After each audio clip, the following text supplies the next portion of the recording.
Bonjour, c'est Yvon de sur Tracy. Donc, je viens de livrer votre véhicule. J'avais oublié, je voulais vous parler justement de comment aller voir que le système rouage intégral fonctionne de telle ou telle façon.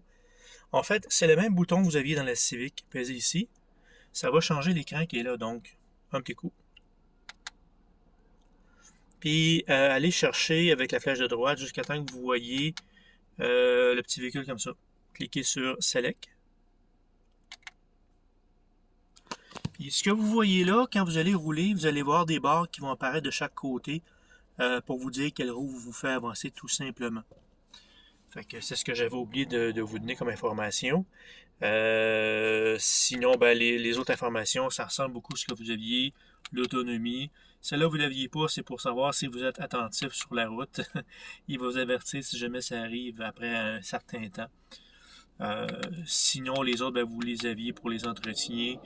Oubliez pas pour les entretiens, des fois on l'oublie celle-là.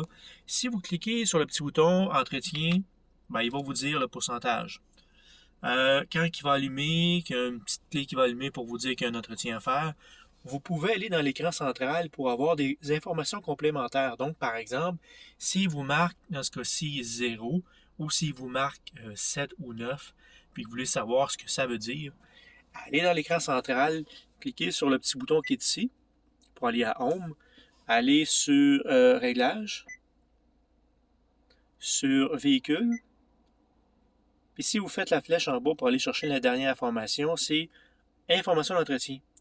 Lui, il va vous détailler, comme là, il y a juste un 0, changement d'huile, mais si ça aurait été marqué 9, ça aurait été marqué 9, entretien des freins, ou 7, changer les kits de freins, etc., etc. Donc, c'est un complément d'information pour les entretiens, tout simplement.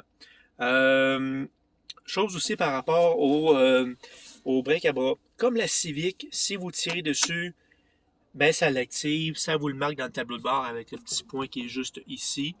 Pour l'enlever, ben vous appuyez sur le frein, vous appuyez sur le bouton, ça l'enlève. Ou l'autre façon de faire, attendez, je vais reculer un peu parce que là, j'étais un peu proche de la clôture. Je vais reculer juste de quelques pieds en arrière, ça va être plus facile. OK. Donc, je mets mon break à bras. Mon break à bras est dessus. La deuxième façon d'enlever le break à bras, mettez votre ceinture, ce que je suis en train d'essayer de faire à une main. Je tiens le téléphone de l'autre. Donc, je mets ma ceinture. Je vais peser sur le frein. Je vais embrayer la transmission sur drive. Là, le break à bras est toujours dessus. On le voit bien, il est juste là. Si je pèse sur l'accélérateur, puis que je fais juste laisser sur drive, automatiquement, en pesant sur l'accélérateur, il débarque. Mais ça, c'est pour avancer. Si vous reculez, ça ne fonctionnera pas. Donc, une autre façon de désactiver le break à bras par rapport à la Civic, c'est une fonction qui ne se faisait pas. Donc, ça peut être intéressant à savoir.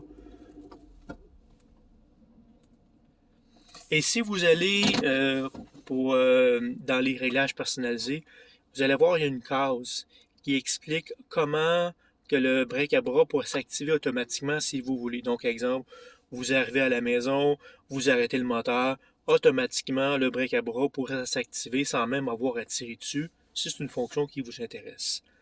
Donc, des petits points comme ça que j'avais oublié tantôt de vous donner, tout simplement. Sinon, ben, il y a toujours OnTheHelp que je vous ai parlé, onthehelp.ca. Et bien entendu, moi aussi, je suis là, ça va de soi. Donc, si vous avez des questions, ben, appelez-moi 450-742-5622. Merci beaucoup. Et félicitations, c'est vrai.